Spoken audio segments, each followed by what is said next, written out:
Eureka! I found it. Buried within the Home Depot conference call yesterday was the most perfect analysis of what can happen to housing if the Fed decides to be our friend and starts cutting rates. Let me share it with you because right now this is incredibly important. It looks like the magic number is 6.5%. That's the mortgage rate where it all seems to come together. That's where, according to Home Depot CEO Ted Decker, quote, you saw an immediate increase in housing activity, mortgage applications, mortgage refi applications, and then unfortunately the rate spiked back up to, I think, almost to 7%, end quote. You could read much of Home Depot's conference call as a plea for lower rates, punctuated by the positive acquisition of SRS last March for $18.25 billion. SRS is a professional building supply outfit, specializes in pools, landscaping, especially roofing. I think Home Depot bought SRS to try to get off this darn mortgage rate treadmill, and I do not blame them. It seems like so much spending on new homes, remodeling, and renovation is controlled by that rate, either through mortgages or home equity loans. Plus, SRS is taking share, which is what you need when your core market isn't growing much. Home Depot paid a great deal for it, but I think it's worth the price given how much it can expand their total addressable market. The connection between mortgage rates and Home Depot's business has, I think, honestly, and I've followed this company for years, I don't know it's ever been this tight. As CFO Richard McPhail told us, quote, components of the large project kitchen, bath, flooring, and lighting are all under pressure, and our customers tell us it's because that large project is being deferred, end quote. That's huge. It's being deferred because of the rates. That's what I want the Fed to pay attention to. As McPhail explains, quote, there is certainly a direct relationship between decreases in mortgage rates and the amount of activity that you at least see picking up in turnover, end quote. All right, that seems natural to me, but some analysts argue that even if the Fed cuts rates, it simply won't matter. Because we have such a severe housing shortage in this country, and the home builders haven't been too eager to add new capacity. Meanwhile, existing homeowners are reluctant to sell because they don't want to lose that cheap mortgage rate that they got during the age of near zero interest rates. It seems like it's a box you can't get out of. However, if mortgage rates were to come down close to that 6.5% number for the 30-year fix, I say we'd see way more remodeling and restoration work bolstered by home equity loans.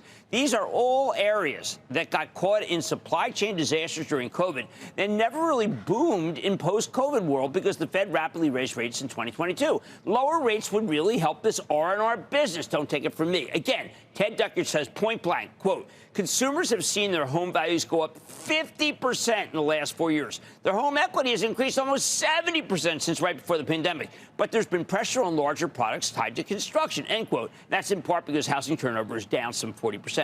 Decker goes on to quote, say, quote, everyone's expecting rates are going to fall, so we're deferring those projects, end quote. So in other words, we all believe the Fed's going to cut. Let's not do a thing until the Fed cuts. And that's why we have this downturn. On top of that, Decker notes that, quote, there's just a lot of noise with political and geopolitical environment. Unemployment ticked up. Inflation keeps eating all at disposable income. And I think people just took a pause as we progress through the quarter, end quote. That's exactly what Amazon said, but nobody seemed in mind when we heard the same story from Home Depot, because we all think that the customers will come right back the moment the Fed starts cutting rates. That's not just from people taking out home equity loans to remodel. Management also talked about the so-called golden handcuffs, where people got mortgages at 3 to 5% when rates were much lower, and now they refuse to sell their homes.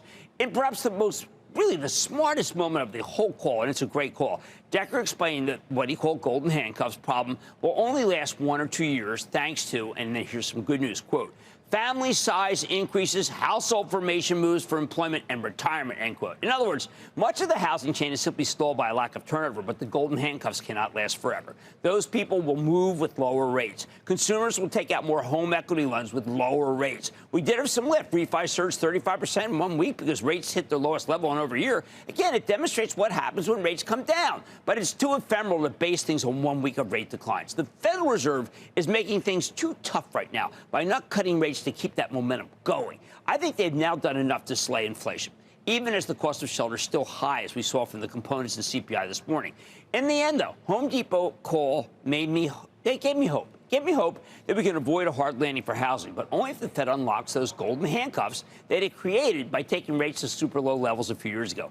I bet that's what happens, and clearly Home Depot agrees, or else they wouldn't have shelled out $18 billion for a professional roof and pool supplier, two areas that desperately need lower rates. So here's the bottom line. Right now, housing is waiting for the cavalry to come to the rescue, by which I mean it's waiting for the Fed to cut rates.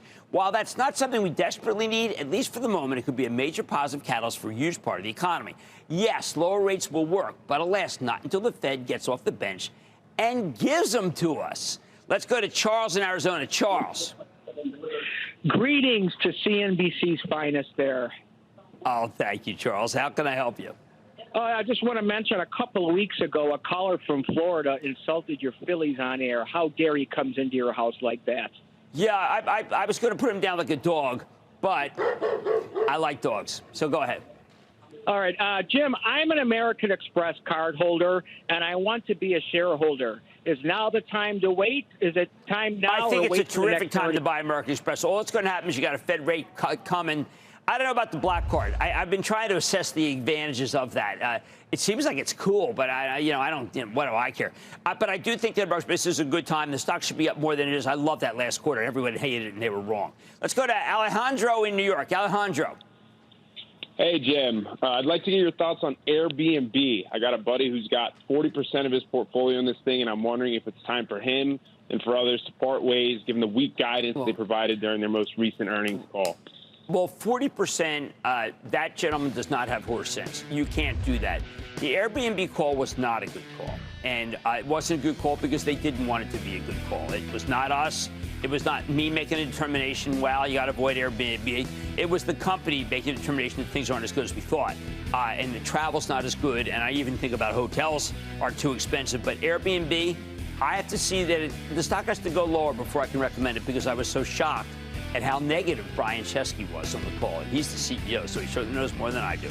Home Depot's conference call told me that the housing market is simply waiting for the Fed to rescue it by cutting rates. I think when they do, we can avoid a hard landing for housing. Right now, we need housing back. We don't have it. Bad Money is back after the break. Coming up, rising costs took a bite out of earnings. Is this restaurant stock still on the menu? Hear the specials next. Don't miss a second of Mad Money. Follow @Jim Cramer on X. Have a question? Tweet Cramer. #MadMentions. Send Jim an email to madmoney@cnbc.com or give us a call at 1-800-743-CNBC. Miss something? Head to madmoney.cnbc.com.